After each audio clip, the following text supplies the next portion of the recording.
और अब रुक करते हैं खबर जो कि योगी सरकार से जुड़ी है। योगी सरकार ने 5 साल पहले कन्नौज लोकसभा उपचुनाव में वीआईपी कार्यकर्ताओं को अपहरण कर मारने के आरोप में जांच सीबीआई को सौंप दी थी और यह आदेश राष्ट्रीय मानवाधिकार आयोग के निर्देश पर दिया गया था। इस मामले में तत्कालीन मुख्यमंत्री के पीआरओ, मंत्रियों और कुछ अधिकारियों समेत 800 लोगों पर अपहरण का इल्जाम है। इस मामले में लड़ाई लड़ रहे भरत गांधी को सुरक्षा मुहैया कराने के निर्देश सरकार ने अब दे दिए हैं। वहीं भरत गांधी को 11 नवंबर 2013 को राष्ट्रीय मानवाधिकार आयोग में दाखिल याचिका पे शिकायत के आरोप लगाया गया था और फिर वर्ष 2012 में कन्नौज लोकसभा के उपचुनाव का पर्चा दाखिल करने के लिए उनकी पार्टी के कार्यकर्ता प्रभात पांडे, सारेश यादव, इसके साथ ही राम सिंह लोधी कन्नौज कलेक्ट्रेट जा रहे थे, जहां पर कलेक्ट्रेट परिसर में तीनों का अपहरण कर लिया गया था।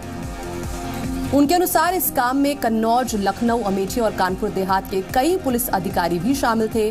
तत्कालीन मुख्यमंत्री के एक पीआरओ, सांसद, प्रतिनिधि व कई नेता इसमें शामिल थे और गांधी ने यह आरोप भी लगाया है कि डिंपल यादव के निर्विरोध सांसद निर्वाचित होने की घोषणा के बाद अपहरणकर्ताओं ने उनके चंगुल से छूट पीड़ितों को चुनाव आयोग में शिकायत कर जांच की मांग की, लेकिन कन्नौज के तत्कालीन जिलाधिकारी सेल्वा कुमारी ने ये चुनावी प्रक्रिया में गड़बड़ी नहीं होने की रिपोर्ट आयोग को भेजी थी, मगर अपहरण के आरोपों की जांच उन्होंने से नहीं कराई गई। प्रशासन ने कई सुनवाई न होने पर 11 नवंबर 2013 को राष्ट्रीय मानवाधिकार आयोग में शिकायत की गई थी।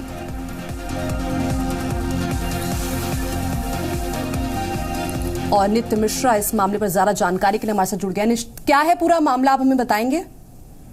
ये आपको बता दें कि सर 2012 का ये मामला है।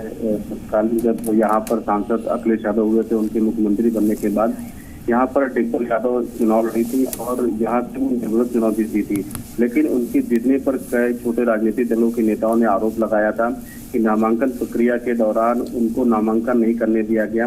वहाँ सारे अधिकारी मौजूद रहे और जब वो नामांकन करने पहुंचे हैं तो वहाँ पर कुछ अज्ञात लोगों ने उनको जबरन गाड़ी भर के और वहाँ से अगवा करके लेके थे। इस तरह का आरोप लगाया था। उसके बाद इन छोटे राजनीतिक दलों के लोगों ने कई जगह शिकायत भी करी थी, चुनाव आयोग में भी शिकायत करी थी, मानवाधिकार ने भी शिकायत करी थी।